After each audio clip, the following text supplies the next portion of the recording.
Cordial saludo, maestro Ley Martín. Un agradecimiento especial para nuestros colaboradores, don Luis Enrique Ríos en Barranquilla y don Ricardo Bedoya en Bogotá. Óigame, maestro Ley Martín, circula por internet tanta basura, tanta mentira, tanta falsedad, tanta desorientación, tantos retos de tontos, que hay otros tontos que lo siguen.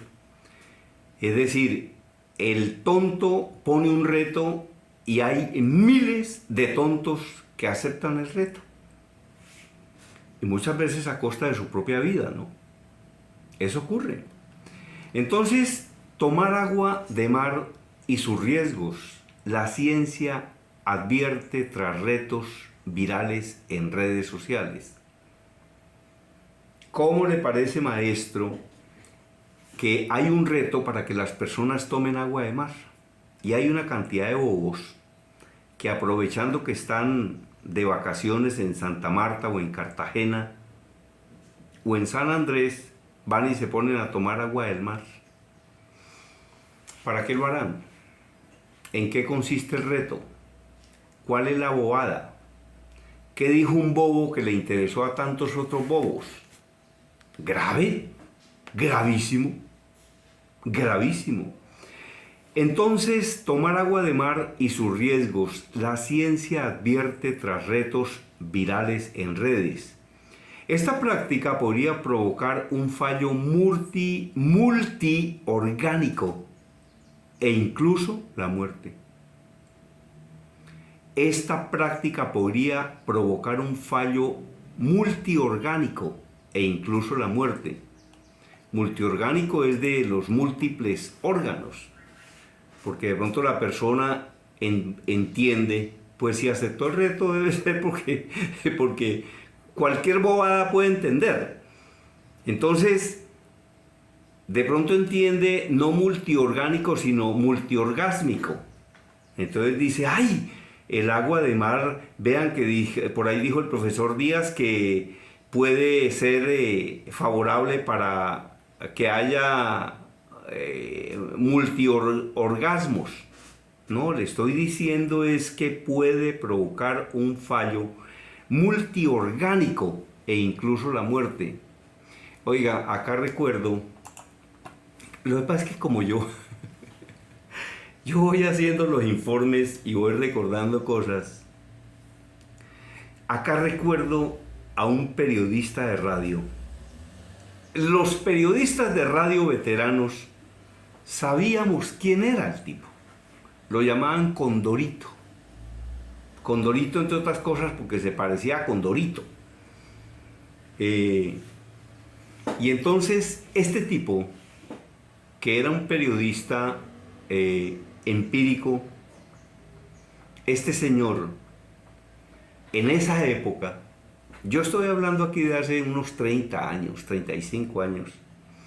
Entonces, este tipo era muy arriesgado, muy avesado. Yo recuerdo que, por ejemplo, en una oportunidad mataron por allá a un ministro y el tipo se consiguió una bata de médico y se metió hasta el sitio donde estaba el ministro y le levantó la sábana para contarle los tiros.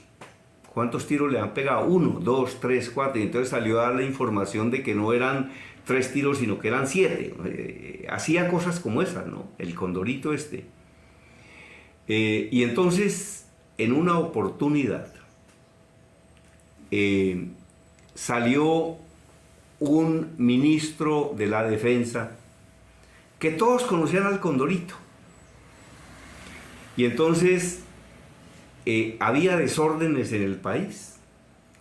¿Y cómo les parece que este Condorito, que cubría asuntos judiciales, que no hablaba muy bien, entonces le dice al ministro, señor ministro, ¿es verdad que el orden público está masturbado? Y le dijo el ministro, el masturbado será usted, Condorito, lo que está es perturbado. Este Condorito era así, ¿no? Era un personaje, yo creo que como la loca Margarita o como Goyeneche o era un personaje rarísimo y un personaje como muy atípico del periodismo radial. Reitero que cubría asuntos judiciales. Óigame, y otra historia que recuerdo de este tipo, de Condorito, es que en cercanías de lo que se llama la Plaza España en Bogotá, funcionaba algo que se llamaba el F2. El F2 de la policía. ¿Qué era el F2? Era más o menos como el DAS. Era un organismo de esa naturaleza, el F2. Era como la policía, pero secreta. Y entonces, en una oportunidad, y este cuento también es real, y es la historia del Condorito, en una oportunidad liberaron a un secuestrado. ¿Y a dónde llevaban al secuestrado recién liberado? En un operativo lo liberó el F2. Pues lo llevan a donde el jefe del F2 para que él en la rueda de prensa diga que fue liberado este industrial. Entonces, esa sede del F2 era una sede con unos pasillos que eran pasillos largos, y por esos pasillos había puertas y cada puerta era como una oficina de investigadores, de balística, de criminología, criminalística, psicólogos, y agentes encubiertos, etc. Y entonces un día liberaron a un industrial muy importante y lo llevaron para el F2. Y entonces el Condorito ya había hecho las entrevistas pertinentes, porque el Condorito lo quería mucho la autoridad y allá, él vivía metido en todo, pues.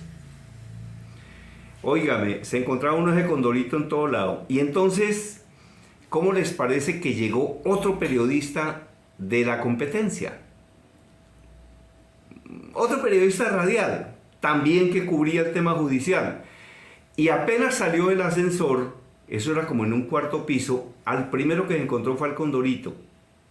Y entonces le dijo el periodista que llegaba un poco tarde a la noticia que dónde estaba el liberado. Y el Condorito le dijo, yo lo vi pasar hacia allá por ese pasillo. O sea, le señaló el norte, supongamos. Dijo, yo lo vi pasar por ese pasillo hacia el norte.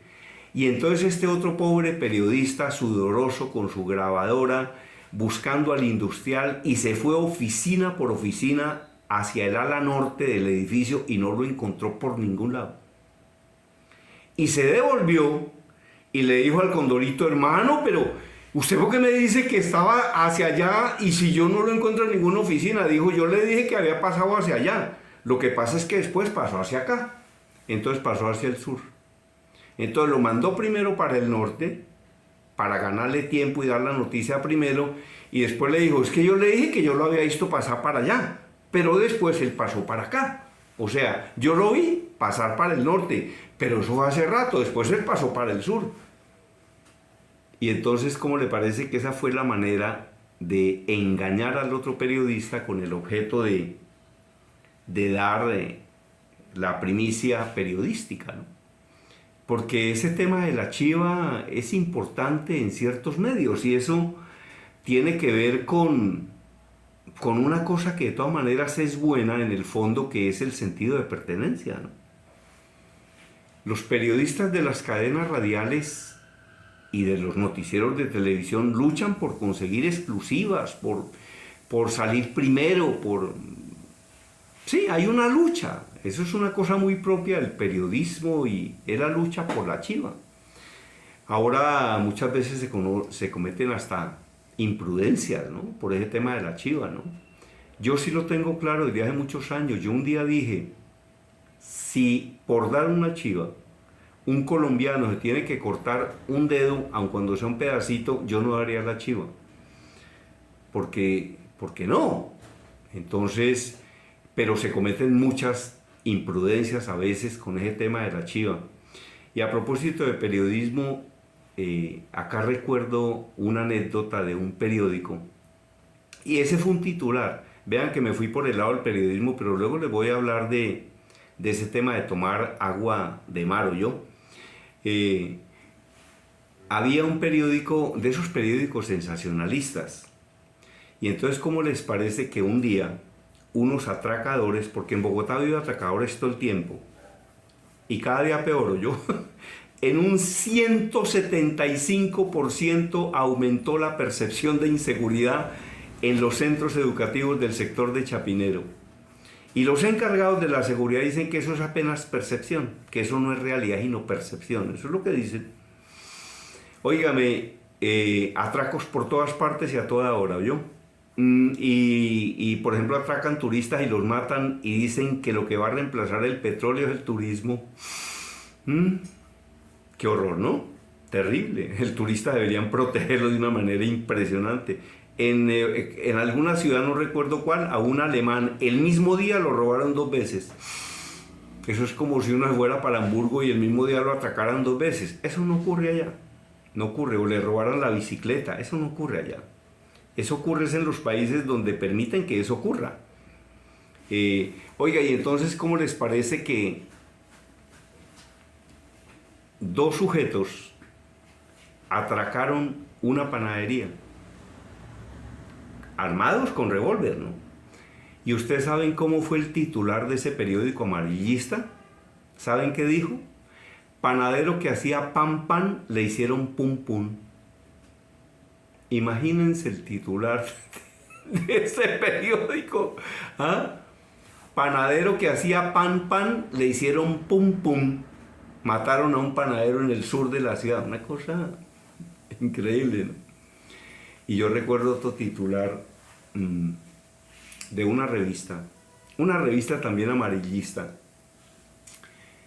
¿Y cómo les parece que el papá de una cantante que se llama Claudia de Colombia, digámoslo, porque eso fue así y fue real? Él tenía 1 o 2 carnicerías en La Vega, Cundinamarca. Y entonces por allá se fue un periodista y encontró al papá de la cantante y parece que no se querían mucho. Y de todas maneras le hizo un reportaje y el tipo se quejó un poco de la cantante. Pero lo increíble fue la manera como este periódico amarillista tituló la crónica o la entrevista o el reportaje. ¿Saben cómo lo tituló? Mientras Claudia busca la fama, su papá tiene 2. Bueno, ustedes saben que a las famas en Bogotá, por lo menos en Cundinamarca, o a las carnicerías la llaman famas. Entonces fue como un juego de palabras. Dice que mientras Claudia busca la fama, su papá tiene 2. Y a propósito de carne, hola, ¿cómo está de cara, no? Todo está subiendo de precio, sigue subiendo, ¿no? Ahora, una recomendación a propósito de este tema: no compren lo que esté caro, punto. No, que es que la yuca ayer estaba a 2.000 pesos y hoy está a 5.000. Pues no compre yuca, déjela ahí, compre plátano, compre papa, o no coma yuca, ni coma plátano, ni coma papa, coma otra cosa. Porque esa también es una manera en la que se controla la especulación y el abuso que se está cometiendo. Yo, por ejemplo, he ido a tiendas donde están cobrando 800 pesos por un huevo. Sí, ese huevo costaba 250 pesos hace 6 meses. ¿Qué hay que hacer? Pues no volver a esa tienda. Porque si eso es lo que cobra por un huevo, imagínense la manera como estará especulando con todos los otros productos. Yo un día fui a preguntar, ¿cuánto vale un huevo? Dijeron 800 pesos. Entonces no volví nunca a esa tienda, ni voy a volver. Punto. Por nada. Porque es que la conclusión a la que tiene que llegar uno es esa. Si eso es lo que especulan con un huevo, con todos los demás productos son unos especuladores. Porque usted cuando se va a comprar una cubeta de huevos, esos huevos deben estar saliendo, antes eran a 250, por allá a 350, pero que le cobren 800 pesos a una persona por un huevo, a mí eso me parece horrible. Eso ni que fuera un huevo de avestruz, pues. No, un huevo normal, ni siquiera un huevo AAA, un huevo A o AA. Chiquito además el huevo. No. Yo a esa tienda no vuelvo. Entonces, hombre, cuando usted vaya a sitios, Entonces, que la carne está muy cara, pues compre otra cosa, compre huevos, pero cómprelo, no los va a comprar en la tienda que yo estoy denunciando. Cómprelos en un almacén de cadena, por ejemplo. Ahí los productos son de un menor precio. O compre otra cosa, cocine otra cosa. Porque es que usted no puede permitir que haya ese tipo de especulación. No podemos permitirlo. No compremos lo que esté costoso, punto. Comamos otra cosa. Eso era todo por el día de hoy, maestro Ley Martin, a quien quiera una memoria USB de 32 GB que tiene cerca de 1200 de estos informes. Escuchar eso es como hacer 4 posgrados. Se comunica conmigo, le digo cómo la consigue, se la enviamos a la casa. Continúa circulando de una manera maravillosa mi libro número 18, Habla en público para servir y no para lucirse. Muchas gracias por continuar visitando mi canal de YouTube. Dele a YouTube Germán Díaz Sosa y ahí encuentra informes importantísimos. A quien quiere escribir un libro y no sepa cómo hacerlo, se lo ayudamos a escribir o lo escribimos completico. Y también puede pedir el curso o una asesoría personalizada. El curso tiene un libro y 34 videos, o una asesoría personalizada o para un grupo sobre el tema de así se habla en público, presentaciones eficaces y vendedoras de alto impacto. Eso era todo por el día de hoy, maestro Ley Martin. Mi correo electrónico conferencistagermandías@hotmail.com, WhatsApp 322-218-7567. Desde Cali, la información la presentó Germán Díaz Sosa, quien sí sabe cómo es la cosa.